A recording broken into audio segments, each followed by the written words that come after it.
Каждый вторник в 12:10 один из самых известных раввинов нашего времени, Манис Фридман, в прямом эфире отвечает на вопросы наших слушателей.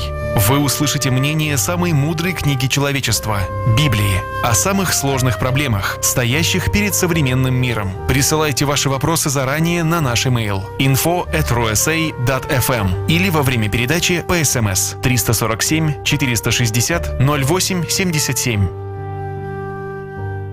Добрый день всем, кто сейчас настроен на радио USA. Сегодня вторник. По вторникам мы говорим «Thank God it's Tuesday».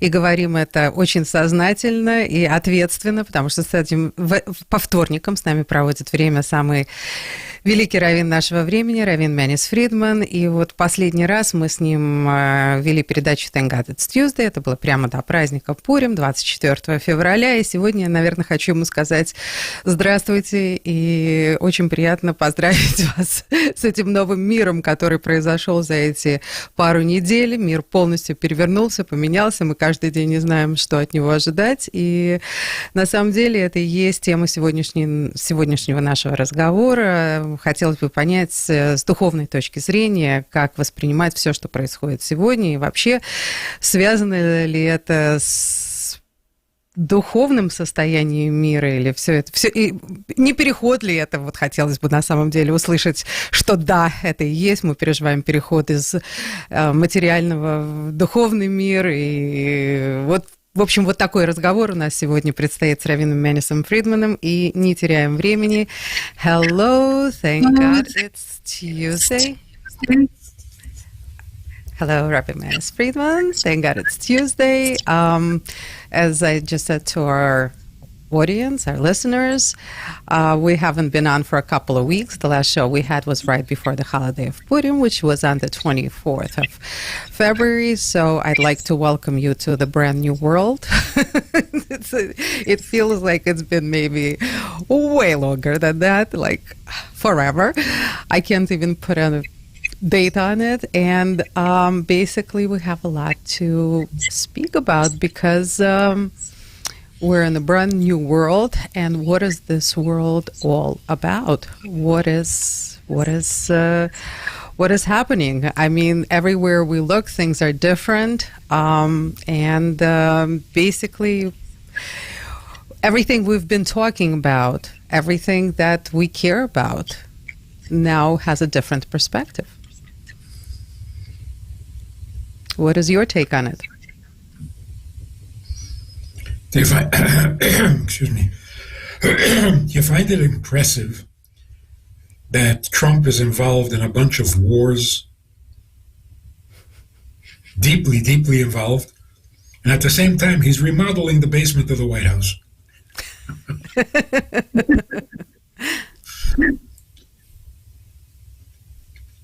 Multitasking.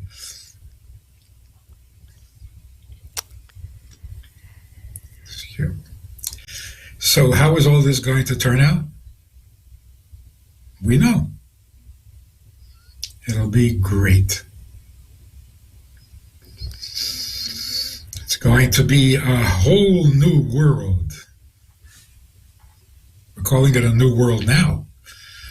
Imagine when it really happens. Ravvin Friedman, but everything is happening and the timings and everything. I mean, the whole thing blew up during one of the biggest Shabbases right before Purim.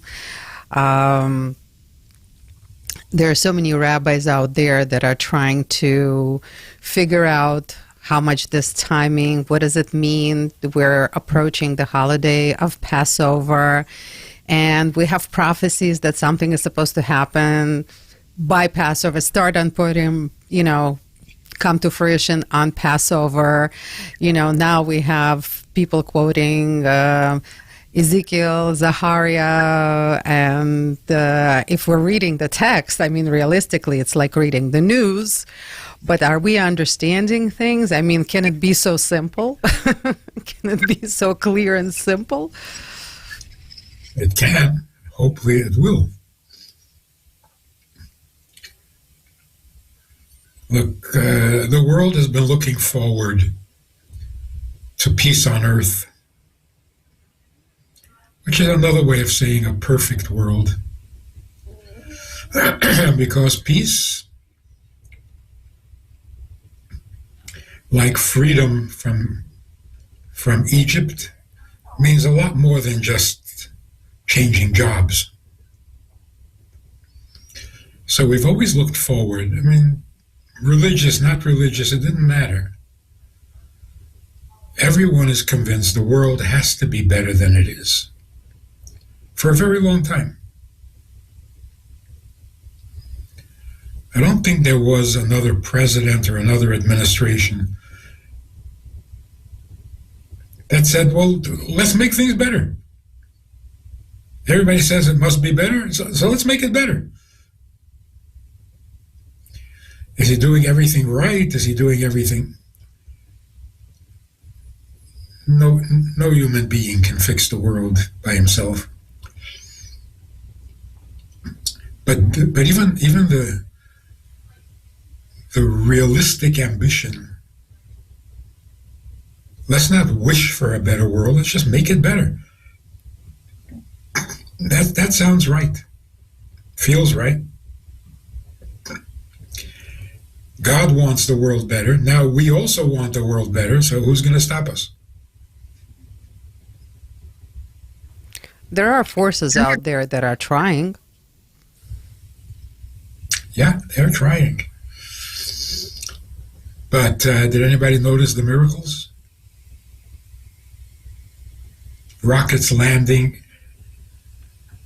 You could say Hamas was inadequate. Their rockets were toy rockets, not Iran. Now Iranian rockets are falling. No injuries reported, over and over and over. And when somebody does get hurt, it's like, wow, how did that happen?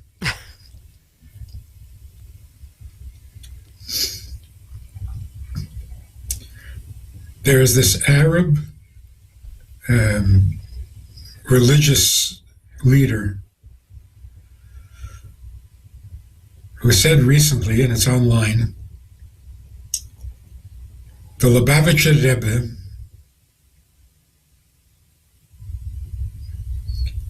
gave Netanyahu a blessing that he's going to be the prime minister until Mashiach, and that's why we cannot defeat him.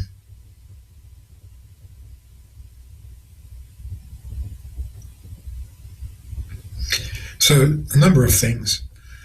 First of all, the realization, no, you can't defeat him. You've tried your best. When are you going to admit that you can't? But more significantly, he has no doubt that whatever the Rebbe says is going to happen.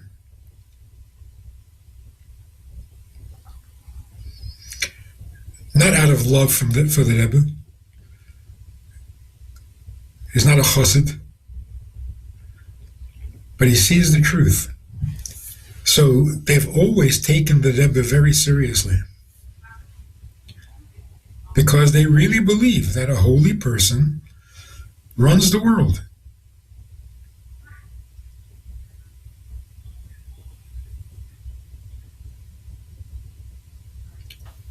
It's a very powerful weapon we have that we don't use. Well, I've never seen Netanyahu so calm and happy as he is right now. With clusters of rockets flying to Israel, he seems amazingly calm and happy. The people don't seem to worry too much either. Yeah, I just hung up from an interview with somebody in Israel who said, "Excuse me, the sirens went off. I'll be back in 5 minutes." Yeah. Coffee break. He has to go into the shelter for 5 minutes. And he was back. 5 minutes later, he was back. With the same happy faces. Amazing. It is. I don't know what's more miraculous, the rockets or the attitudes of the people under the rockets, or the fact that Iran hit all its neighboring countries for no reason. what was that all about? I mean, are we experiencing the hardening of the heart of the Pharaoh? What are we witnessing? What is going on? I mean, everywhere we look, is this Torah, is this reality? Are we going already into the spiritual realms? But yet it seems to be so organic that we're not even realizing it.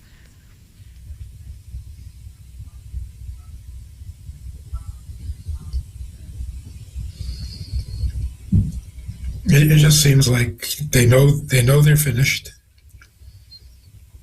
It's a hard pill to swallow, so they don't want to go out like weak, defeated victims. So they're shooting in every direction just to show that they're still alive. At their allies? Yeah, but because they know it's over. Allies don't matter anymore. It's over. The question is only how they're going to go down, with a little dignity, without dignity. They're choosing the style of their demise. That's what it looks like.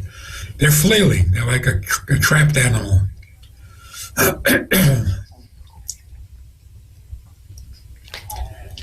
I think they've seen it coming for a long time. It's interesting that everybody, not just the Jewish people, but the whole world that is fighting against them, are identifying them as Amalek. The American government is identifying them as Amalek. Tucker Carlson, who is on their side, is identifying them as Amalek. I mean, again, what is going on? How is it?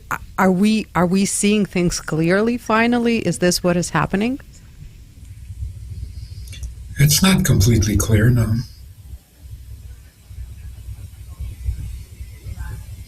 It's not completely clear what the goal is.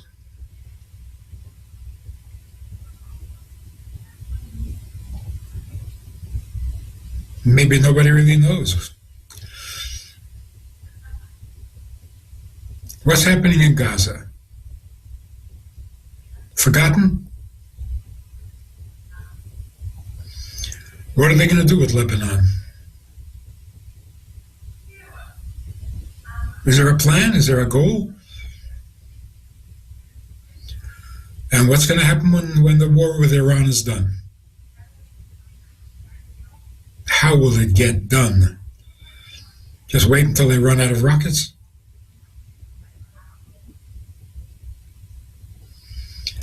Till they run out of money?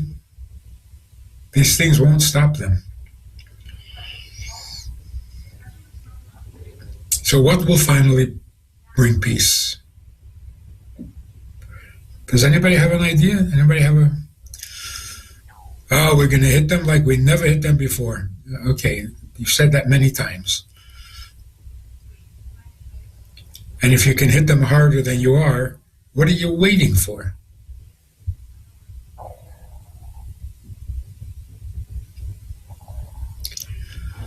This is not how you fight a war. We'll try a few planes, a few bombs. If that doesn't work, we'll add a few more bombs. That doesn't work, we'll add some more bombs. A war should not build. A war should be ended quickly.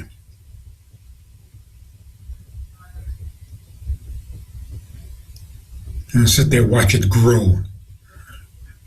You don't grow a war.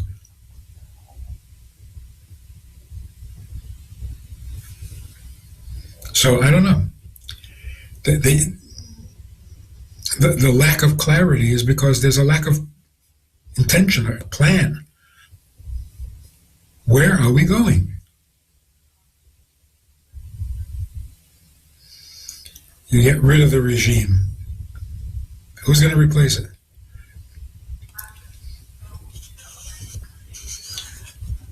A couple of guys from Brooklyn.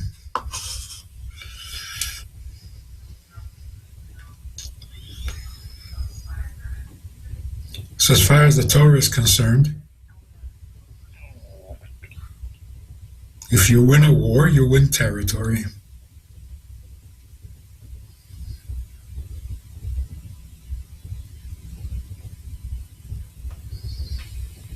There's no victory without territory.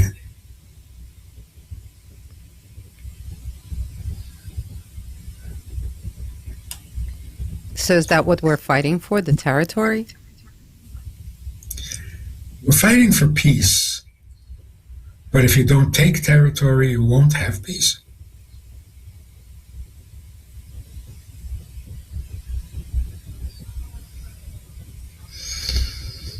Do the Arabs, do the Muslims know that they have been defeated? They don't know that. Do we know that they've been defeated? Have they been defeated? Yeah. If they don't know it, then they are not defeated. If they do know it, the war is over.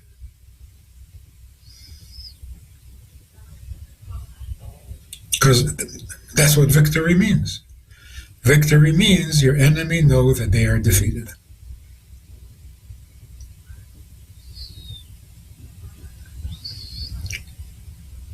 It seems like many people dying does not represent defeat for them.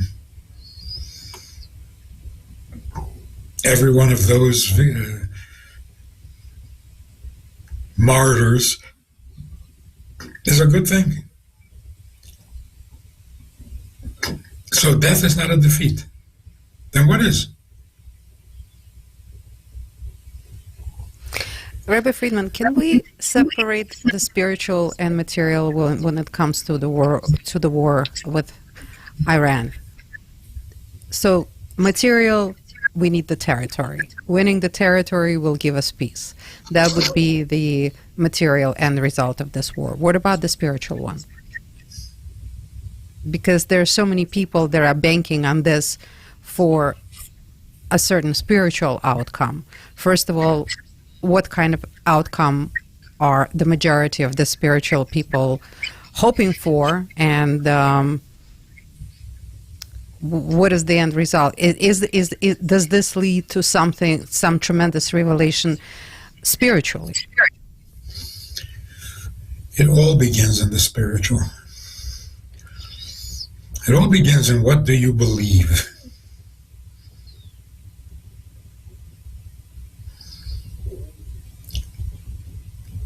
So there is something in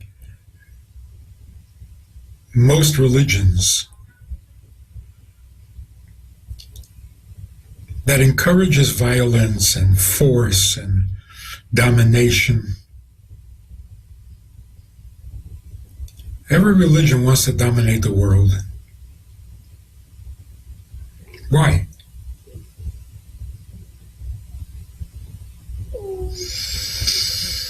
In the name of God.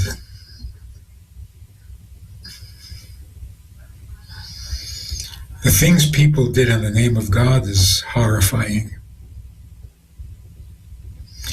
Not by the word of God, in the name of God.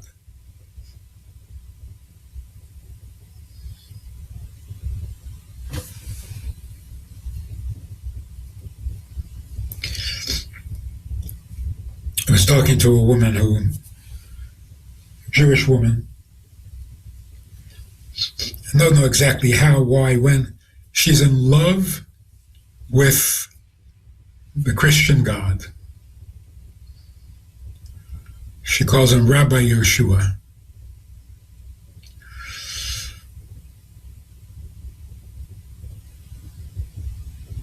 And we sat down to talk, and she thought she would,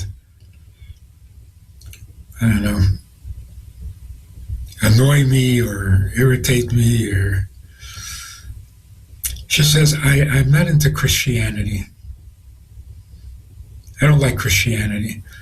I just love him.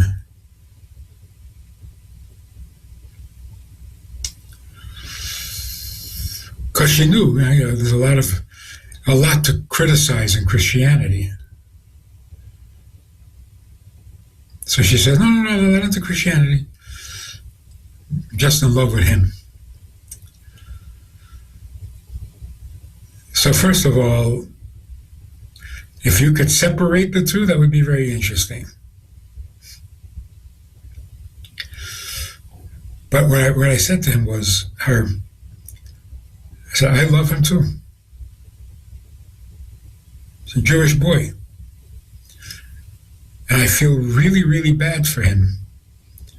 Because did he actually say hate Jews?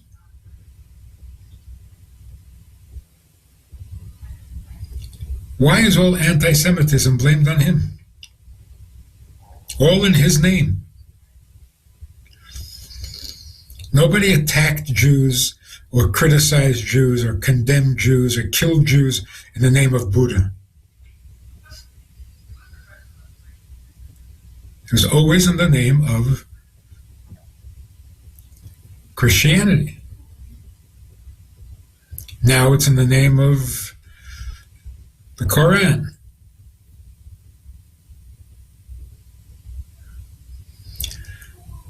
She started to cry. She really felt bad for him. By the time she finished crying, she wasn't into him, or instead of thinking of him as God, now she thought of him as a poor Jewish guy who was being blamed for things that he never meant to happen. So there's something about religion that does that. It makes you violent, makes you, and as if you have to protect God. God needs your protection. So if somebody makes fun of your God, you have to go blow him up.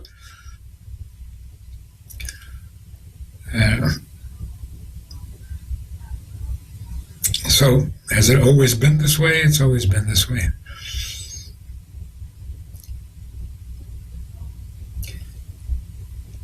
In a sense, religion doesn't really humble you. It just makes you militant. That sometimes leads to violence. So the question, what is the need to protect your God, or to protect your religion, or to protect your Bible? Why are you so defensive? Because you know it's not true. So are our physical, military, political problems, are they connected to spiritual? Of course they're connected. It all begins with something about God.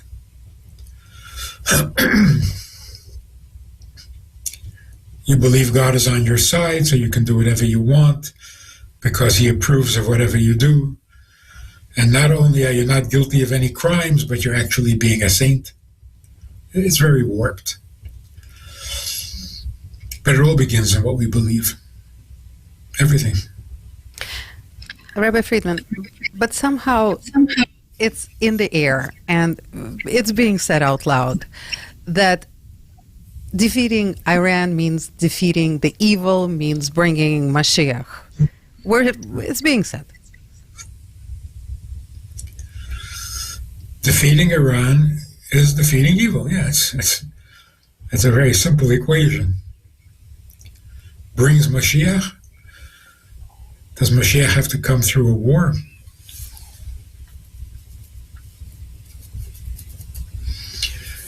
Mashiach should come before the war ends. That would be wonderful.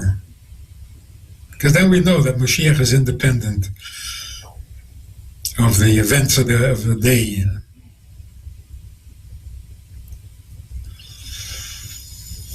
But there is something to look forward to. Pesach is an auspicious time. Let's just put it this way. If Mashiach comes in this month, we won't be surprised. But you said the surprise is the word of our times. Prepare to be surprised. So. He will be surprising, but it won't be surprising that it's in this month. Because the month is kind of designated for miracles, wonders, exoduses. So we need one more grand exodus. It's going to happen. It has to happen. Why not be a little optimistic about it and say it's going to happen now?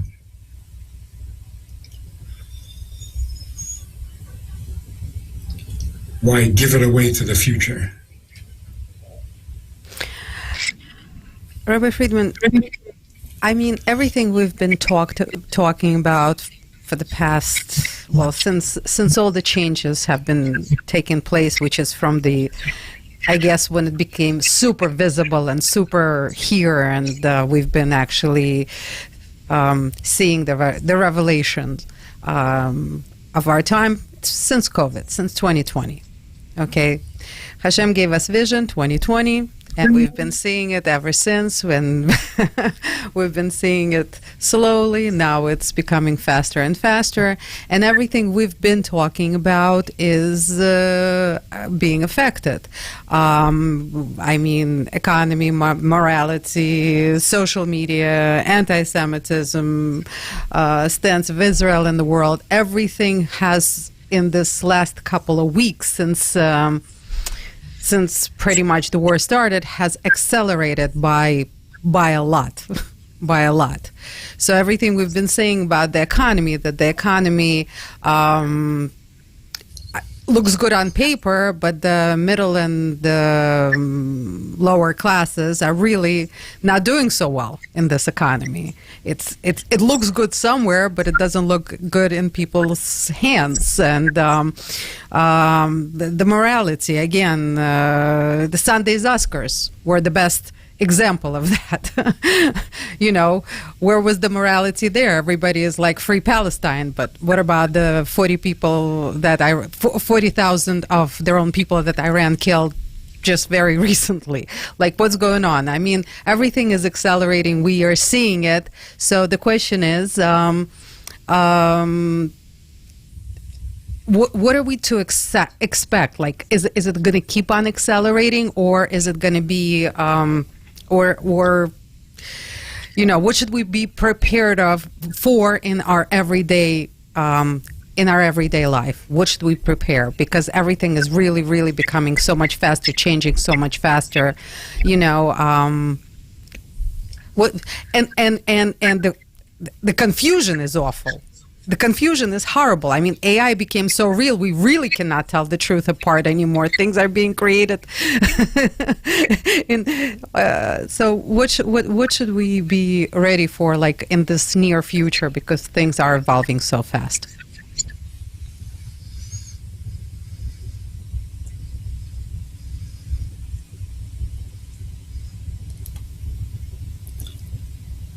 The world was always about him and not about us. Now, we're okay with that. For many, many, many years, we tried to make it about us. Get God to come our way. Finally, we're giving that up, and we want to go his way. Not rocket science, but very helpful. So I think the world is ready to say, you know what? God is going to do it his way anyway. So if you can't beat him, join him. Rabbi Fridman, do you think the world is still being divided, or is it finally uniting? If it's divided, it's because people choose to be. Can you explain that, please? Maybe in the past it was necessary. Independence, forming alliances with certain people, not with other people. I suppose it was necessary because some smart people did that. But now it's not necessary. And AI is not going to allow it. We're going to become one big village, one big marketplace, and we're going to have to learn to get along, which is a good thing.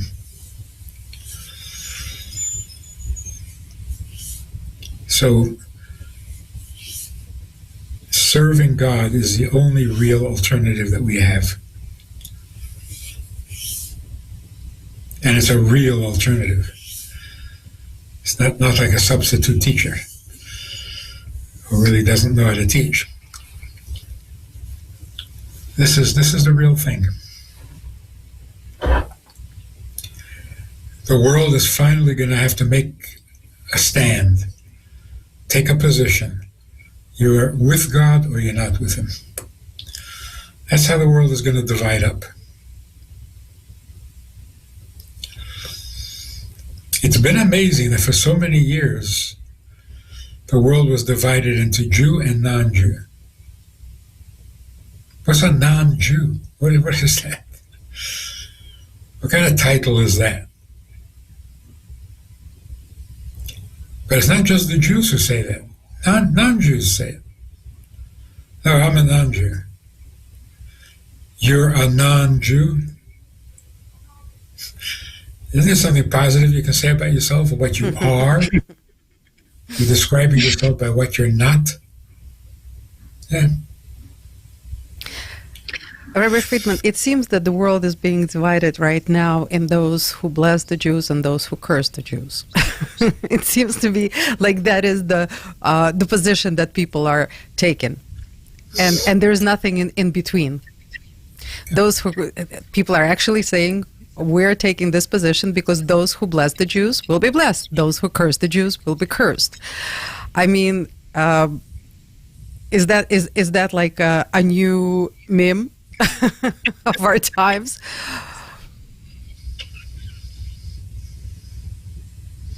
Well, here's the test. Now we'll know. Now we'll know for sure. Trump is supporting Israel. What's the outcome going to be? How good will this be for the United States? Now we're going to see results from our experiments. So we're actually going to see what's going to happen to Spain, what's going to happen to America. We're going to actually see it like in real time, like now. What's going to happen to Cuba? To Cuba. Venezuela.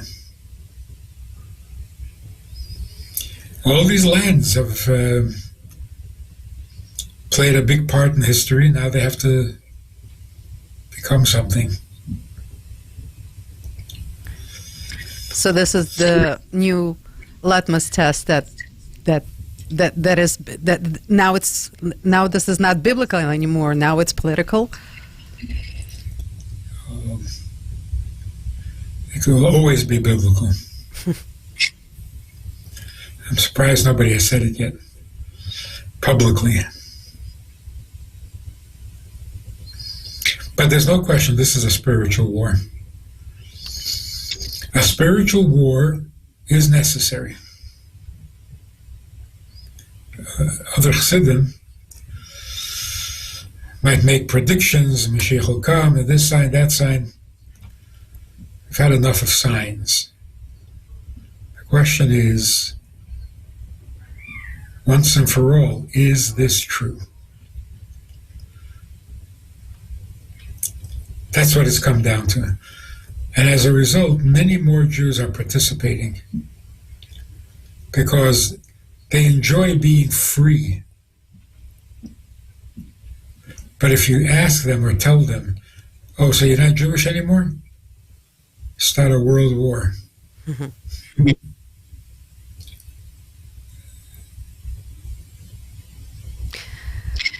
Rabbi Fridman, amazing. Amazing that we're living in this incredible time that is, it's just, who could have possibly thought that this could be happening in front of our eyes? Or that it would happen this way. We know Mashiach is coming, the world's going to get its sanity back. I don't know if it's coming back or for the first time, but the world will become sane. We had no way of even imagining how it's going to happen. So it's all surprises. Yeah. We knew it was going to happen, and it's full of surprises. Because this is how it happens. Well, Some unpopular American president?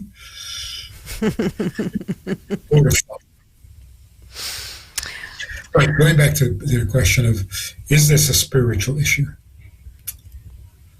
It is primarily a spiritual issue. We like to ignore it because we don't like to deal with mystical things, but there's no question. This is a moral, ethical, biblical showdown. wow. What is the truth? Or to be more generous, what part of religion is the truth and what part is not? All religions. All religions have to examine themselves and see where are we on target and where are we off. It's a very healthy, good project. And the results will be amazing. God willing. Rabbi Fridman, thank you so, so much. So much is happening. It's so overwhelming. We are here to witness it. So I guess we are chosen and are trusted, which is amazing. Great responsibility. Thank you so much. Thank you for making things clear for us. Thank you for that support that is so much needed in this time. And so looking forward to seeing all the good that is happening in front of our eyes and is evolving, and hopefully sharing it together. That is priceless. Thank you so much. Practically speaking, if people want to get ready for Pesach, you have to sell your chametz and you have to buy some matzah.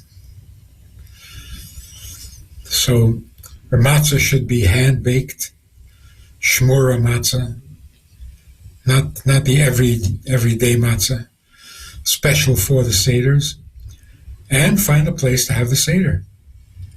It's not too early to start worrying about it. Where are you going to do your seder? 2 nights. Of course, a local Chabad house is helpful. But if you don't have a nearby Chabad house, a relative, a friend, somebody. But every Jew should be at a seder. Absolutely. We were sitting at a seder when we came out of Egypt. That night we were told to eat the Paschal lamb with matzah and bitter herbs. And as we were eating, the miracle happened. And we were told to get out. Hopefully it'll be recreated this Passover as well. We're so ready for it. I think we're all on the same page finally on this one, at least. So thank God, God willing. Rabbi Fridman, may we only share good news and see things happen quickly in front of our eyes, and only good things, God willing. Thank you. Thank you so much. Be well. Ну а всем, кто нас сегодня слушал, огромное вам спасибо. Спасибо, что вы есть. Спасибо, что мы вместе растем и вместе видим совершенно невероятные, потрясающие вещи, которые случаются. Все, с одной стороны, страшненько, а с другой стороны, очень интересно, потому что мы видим, как мир меняется и явно меняется к лучшему и более правильному. С этими словами я, Аня Пекерман, передача Thank God It's Tuesday. Прощаемся со всеми до следующей недели.